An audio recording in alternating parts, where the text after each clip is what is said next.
નમસ્કાર દોસ્તો, ખેતી પરિવર્તન યુટ્યુબ ચેનલમાં તમારું સ્વાગત છે। અમરેલી જિલ્લામાં આગામી 5 દિવસ દરમિયાન હવામાન મધ્યમ ઠંડુ, મધ્યમ ભેજવાળું અને આંશિક વાદળછાયું રહેવાની શક્યતા છે। મહત્તમ તાપમાન 31 ડિગ્રી અને લઘુત્તમ તાપમાન 14 ડિગ્રી જેટલું રહેવાની શક્યતા છે।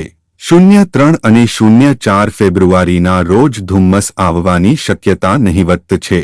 05 થી 07 ફેબ્રુઆરીના રોજ સવારના સમયે ઝાકળ પડવાની તેમજ ધુમ્મસની આવવાની શક્યતા છે। આગામી 5 દિવસ વરસાદની કોઈ શક્યતા નથી। કચરામાંથી ખેડૂતો બનાવી શકશે ખાતર, ખેતી ખર્ચમાં થશે ઘટાડો અને પાક ઉત્પાદનમાં થશે વધારો। ખાતરના ઢગલા ઉપર શેડ વગેરે મૂકવાથી તેને વરસાદથી બચાવી શકાય છે। આ ખાતરનું જૈવિક મૂલ્ય ગાયના છાણના ખાતર જેટલું છે। બગીચાના કચરામાંથી ખાતર બનાવીને પ્રદૂષણની સમસ્યા ઘટાડી શકાય છે। કાર્બનિક પદાર્થોને રિસાયકલિંગ કરવાથી પણ જમીનની ફળદ્રુપતા જાળવી શકાય છે। બગીચાના કચરામાંથી બનાવેલું ખાતર એક ઉપયોગી પદ્ધતિ છે। ખેડૂતો બગીચાના કચરાને રિસાયકલ કરી લેન્ડફિલમાં જતા કચરાનું પ્રમાણ ઘટાડી શકે છે। બગીચાના કચરામાંથી બનાવેલ ખાતરમાં ગુણવત્તા સારી હોય છે। આ પ્રોસેસ દરમિયાન રોગોજીવાતો દૂર થાય છે। તેના દ્વારા ઉત્પાદન કરેલા ખાતરમાં ઉચ્ચ પોષક તત્વો હોય છે, જે ખેતરની ઉપજ અને પાકની ગુણવત્તામાં વધારો કરે છે। લોન લેનારા ખેડૂતો માટે ખુશખબર, આગામી બજેટમાં ખેડૂતો માટે થઈ શકે છે મોટી જાહેરાત। જે ખેડૂતો લોનની ચૂકવણી સમયસર કરે છે તો તેઓને દર વર્ષે 3% વધારાની વ્યાજમાં રાહત પણ મળે છે। આ ઉપરાંત ખેડૂતો લાંબા ગાળા માટે પણ લોન લઈ શકે છે, પરંતુ તેમાં વ્યાજ બજાર દર મુજબ ચૂકવવાનું રહે છે।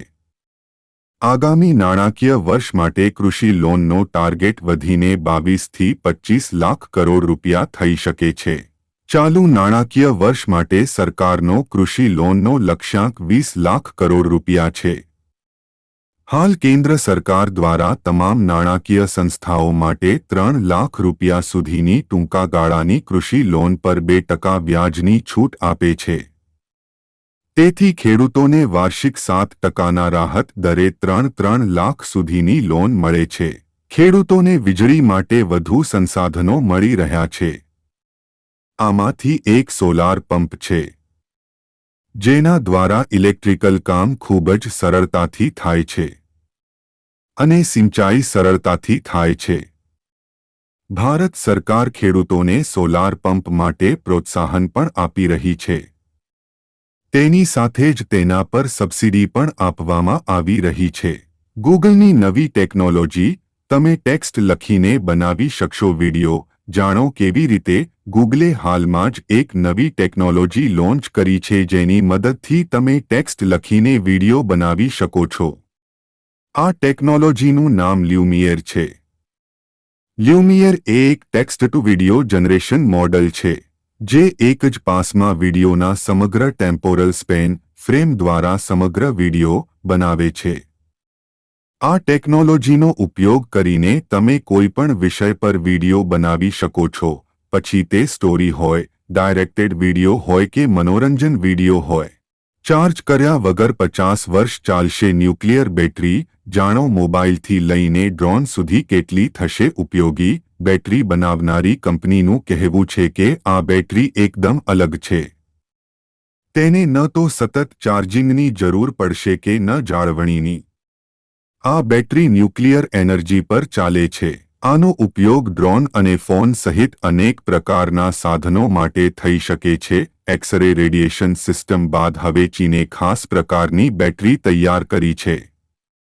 તેને ચાર્જ કર્યા વગર 50 વર્ષ સુધી વાપરી શકાય છે। બેટરી બનાવનારી ચીની સ્ટાર્ટઅપ કંપનીનું કહેવું છે કે આ બેટરી એકદમ અલગ છે। તેને ન તો સતત ચાર્જિંગની જરૂર પડશે કે ન જાળવણીની। આ બેટરી ન્યુક્લિયર એનર્જી પર ચાલે છે। આનો ઉપયોગ ડ્રોન અને ફોન સહિત અનેક પ્રકારના સાધનો માટે થઈ શકે છે। 2024ની સાનેડો મિની ટ્રેક્ટર યોજનાએ ખેડૂતોને ખેતી માટે એક ખૂબ ઉપયોગી સાધન પ્રદાન કરવો છે। આ યોજના હેઠળ ખેડૂતો સાનેડો ખરીદવા માટે કુલ ખર્ચના 25% અથવા ₹25,000નો લાભ લેશે। લાભાર્થી ખેડૂત આ યોજના હેઠળ ખરીદેલા સાનેડોને 2 વર્ષ સુધી વેચવાનો અધિકારશીલ રહેશે। આ અવધિમાં ખેડૂતો આ સાધનનો ખેતીમાં માત્ર ઉપયોગ કરી શકશે। રાજ્યના ખેડૂતોએ ખેતીમાં સાનેડા સાધનનો ઉપયોગ કરવાની શરૂઆત કરી છે। છોટા અને સૂક્ષ્મ ખેડૂતો મોટા ટ્રેક્ટરનો સ્થાને મિની ટ્રેક્ટરનો ઉપયોગ કરી રહ્યા છે। આ સાધનના ખર્ચ નાના ખેડૂતો માટે સાર્થક છે। ગુજરાત સરકારે ખેડૂતોને ખેતીમાં સહાય કરવા માટે મિની ટ્રેક્ટર સાનાડો ખરીદવાનો સહારો આપ્યો છે। આ યોજનામાં ખેડૂતોને ride on self propelled multipurpose toolbar સેનિડો ખરીદવા માટે મદદ થશે। ગુજરાત સરકાર ખેડૂતો માટે ઘણી યોજનાઓ અમલમાં મૂકી રહી છે, જે આઈ ખેડૂત પોર્ટલ દ્વારા એક્સેસ કરી શકાય છે, જ્યાં વિવિધ વિભાગોમાંથી ઓનલાઈન અરજીઓ ઉપલબ્ધ છે। આઈ ખેડૂત પોર્ટલ પર એક યોજના છે જેની ચર્ચા કરવામાં આવી રહી છે, જેનું નામ છે તાડપત્રી સહાય યોજના, જેમાં ખેતીવાડી માટે તાડપત્રી સહાય યોજના વિશે વિગતો છે। તાડપત્રી સહાય યોજનાનો ગુજરાત રાજ્યના ખેડૂતો ખેતીના વિકાસ માટે સક્રિયપણે પ્રયત્નશીલ છે।